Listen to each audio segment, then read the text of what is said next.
앞으로 다가왔습니다. 선거제 개혁 등 변수 속에 도내 각 정당들은 선거 승리 전략 수립에 나서고 있습니다.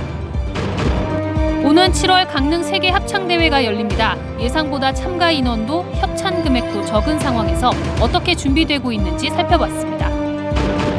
과거 태백시에서 매각된 탄광업체 토지와 사택 여러 곳에서 땅과 건물 주인이 달라 소유권 분쟁이 빚어지고 있습니다. 해양사고 현장에 가장 빠르게 도착해 활동하는 민간 해양구조대에 대한 지원이 턱없이 부족한 것으로 나타났습니다. 안녕하십니까. 뉴스데스크 강원입니다. 제22대 국회의원 선거가 1년 앞으로 다가왔습니다. 강원도에서도 내년 총선 승리를 위한 각 정당들의 소리 없는 전쟁이 점점 달아오르고 있습니다. 지난 총선의 성적표와 정당들의 선거 전략을 백승호 기자가 전해드립니다.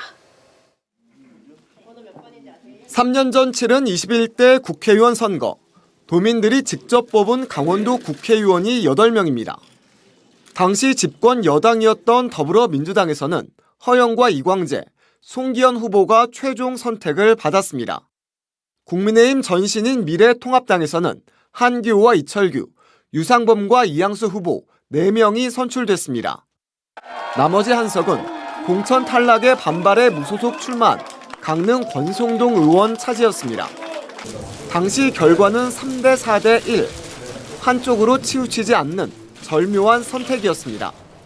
하지만 이후에 이광재 의원이 도지사 선거 출마로 내려놓은 자리를 국민의힘 박정아 의원이 차지했고, 앞서 권성동 의원도 국민의힘에 복당하면서 현재 6대2 구도가 만들어졌습니다. 국민의힘은 내친 김에 내년 총선 전석 석권이 목표입니다. 이미 19대 때 당시 새누리당은 강원도 9성 모두를 차지한 전력이 있습니다. 내년 총선이 윤석열 정부 국정 운영에 매우 중요한 선거라며 총력을 다짐합니다. 특히 강원도 국비 9조 원 시대와 5세 케이블카 실현이 국민의힘을 선택한 결과라는 입장입니다. 당원 배가 운동으로 탄탄한 조직 운영에 힘쓸 것이며 일편도심 총선 기획단을 발족하여 오로지 강원도민을 위한 강원도 맞춤형 정책을 철저하게 준비해 나갈 것입니다. 더불어민주당은 윤석열 정부 심판론을 기대합니다. 집권 3년 차에 치러지는 내년 선거가 중간평가 성격이 짙다며 지금까지 선거 흐름을 반전시킬 수 있다고 보고 있습니다. 여기에 위대한 강원도민 10만 인터뷰를 시작합니다. 각 지역 도민들이 필요한 것과 민주당에 바라는 것을 설문조사에 분석하고 그 결과를 선거 정책에 반영한다면 민심을 얻을 수 있다는 판단입니다. 더불어민주당은 민생경제를 살려내고 민주주의를 회복할 정책과 대안을 가지고 내년 총선을 차근차근 준비해 나가겠습니다. 정의당은 조직 정비와 총선 후보 발굴에 주력하고 있습니다. 선거는 구도 60에 인물 30, 전략 10이라는 말이 있습니다. 내년 총선은 선거제 개혁 등 여러 변수가 많습니다. 경우에 따라 박빙의 승부가 펼쳐질 수 있습니다. 이렇게 되면 정당들이 마련한 선거 전략이 승패의 결정타로 작용할 수 있습니다. MBC 뉴스 백소입니다. 2023 강릉 세계 합창대회가 80여일 앞으로 다가왔습니다. 기대했던 참가 단원 수도, 협찬 금액도 달성하지 못한 상황에서 대회를 무사히 치를 수 있을지 지역사회 우려가 적지 않은데요. 이하라 기자가 합창대회 준비 상황을 정리했습니다. 올해로 12번째를 맞는 세계 합창대회가 오는 7월 3일부터 13일까지 강릉에서 열립니다. 국내 230팀과 해외 91팀, 모두 321팀이 도전장을 내밀었습니다. 34개 나라, 7,622명이 참가합니다. 강릉시는 처음 이 대회를 기획하면서 400팀, 2만 5천 명 참가를 목표로 했지만 기대했던 숫자의 3분의 1에도 미치지 못해 아쉬움을 주고 있습니다. 2000년 오스트리아에서 첫 대회가 열린 이후 참가자가 가장 적은 대회로 기록될 전망입니다. 팀별 인원이 다른 팀에 비해 3-4배 많은 중국 팀들의 참가가 기대했던 것보다 적기 때문입니다. 중국 팀은 한 팀이 120명, 100명씩 이렇게 움직였던 팀들이 이번 저희 대회에 대해서는 그런 팀이 많지 않아요. 그 이유는 비행기 이런 경비라든가 이런 부분에 부담이 있어서 협찬금도 14억 원을 목표로 했지만 현재까지 9억 원대에 머무르고 있습니다. 이번 대회엔 21억 원가량의 강릉시 예산이 투입됐는데 이번 대회를 마지막으로 다시 열리지 않을 가능성이 높은 상황입니다. 세계적으로 이제 강릉을 많이 알리고 저희가 행사를 사실 끝나고 나서 레거시로 지금 계획을 하고 있는 거는 사실 없습니다.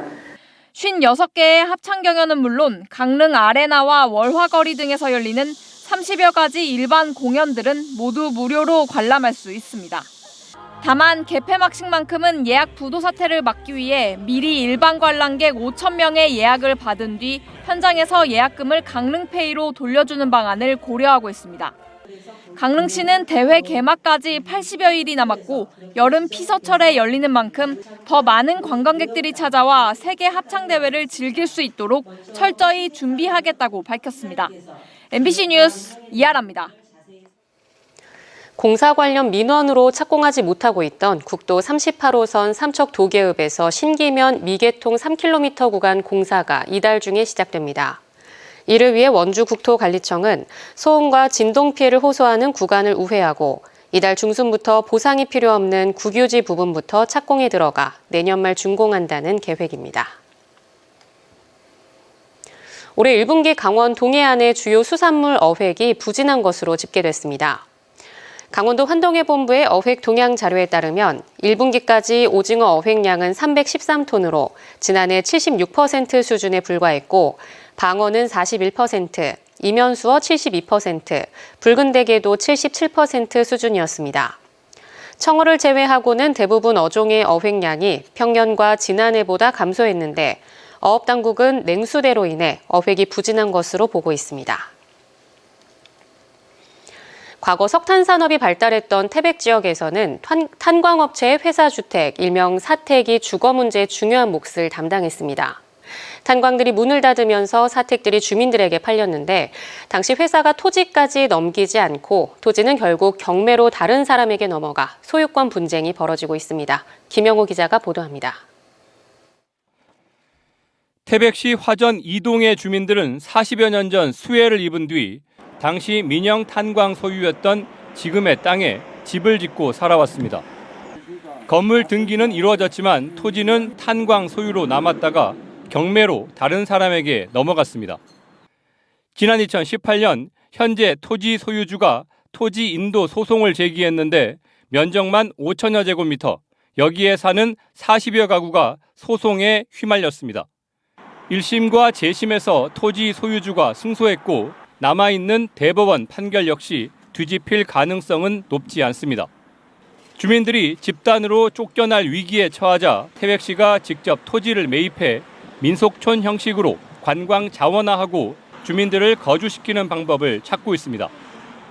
탄광 사택 가운데 건물과 토지의 소유권이 분리돼 이처럼 갈등을 겪는 경우가 적지 않습니다. 태백시 구문소동의 다세대 주택, 탄광 사택으로 40여 년 전 지어졌지만 해당 탄광업체가 30년 전 문을 닫으면서 지역 주민들에게 팔렸습니다. 당시 토지는 제외하고 건물만 거래됐는데 토지는 경매로 외지인에게 넘어갔습니다.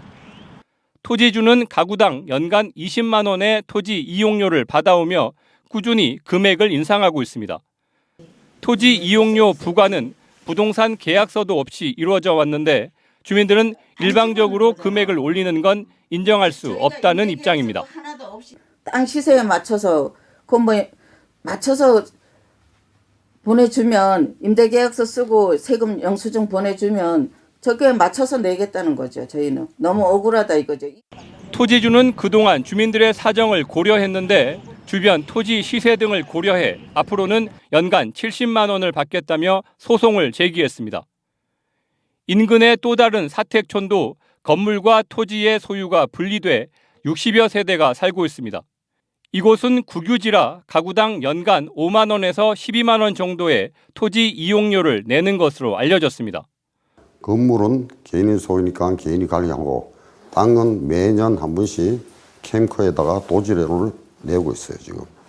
사택 거주민들은 저렴한 건물 가격 때문에 오랫동안 안정적으로 살아왔는데 토지 분쟁으로 거주 환경에 변화가 생기지 않을까 걱정하고 있습니다. MBC 뉴스 김영호입니다. 해양사고에서 가장 중요한 건 시간, 바로 골든타임입니다. 생과 사를 앞두고 분초를 다투는 구조 현장에서는 빠르게 도착할 수 있는 민간 해양구조대가 큰 도움이 되는데요. 하지만 지원이 턱없이 부족해 활동에 어려움을 겪고 있습니다. 배현한 기자가 보도합니다. 파도가 일렁이는 망망대해, 어선 한 척이 뒤집혀 있습니다. 선원 6명이 모두 바다에 빠져 신속한 구조가 필요한 상황. 이때 주변에 있던 민간 해양 구조대가 조난 신호를 듣고 구조에 나섭니다.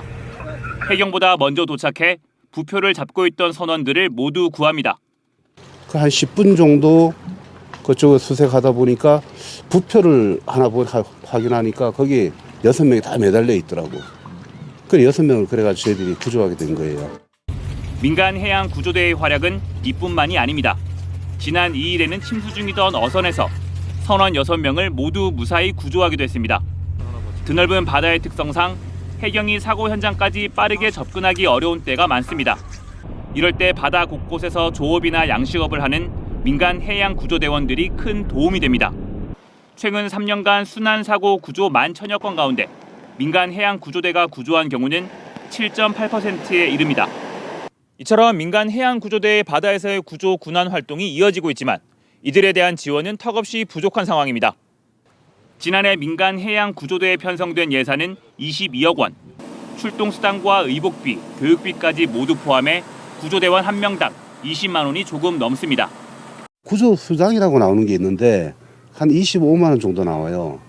근데 현실적으로 그게 거의 안 맞습니다. 배를 하나 예인을 하게 되면은 하루 작업을 포기해야 돼요. 최근에서야 여야 정치권이 민간 해양 구조대의 효과적인 활동을 위한 입법 공청회를 여는 등 처우 개선을 위한 움직임이 시작됐습니다. MBC 뉴스 배현환입니다. 강릉고가 올해 첫 전국 고교 야구 대회인 신세계 이마트배 결승에 올랐습니다. 어제 연장전까지 가는 혈투 끝에 장충고를 5대4로 이긴 강릉고는 내일 오후 1시 인천 SS 랜더스 필드에서 서울 덕수고와 우승을 두고 맞대결을 펼칩니다. 지난해 봉황대기와 전국체전 대회에서 잇따라 아쉬운 준우승을 차지했던 강릉고는 이번 대회 우승으로 고교야구 최강자로 자리매김한다는 각오입니다. 오늘 오후 고성군 거진읍의 한 지역 문화시설 공사장에서 불이 났습니다.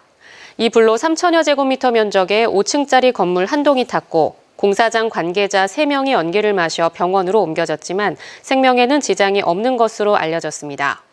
불은 2시간여 만에 꺼졌으며 경찰과 소방당국은 정확한 화재 원인을 조사하고 있습니다. 감소 추세를 이어오던 도내 코로나19 주간 확진자 수가 지난주 소폭 늘었습니다. 한 달 전 256명이었던 도내 일주일 확진자 수는 꾸준히 감소해 2주 전 233명까지 줄었습니다. 강원 뉴스 마칩니다. 시청해주신 여러분 고맙습니다.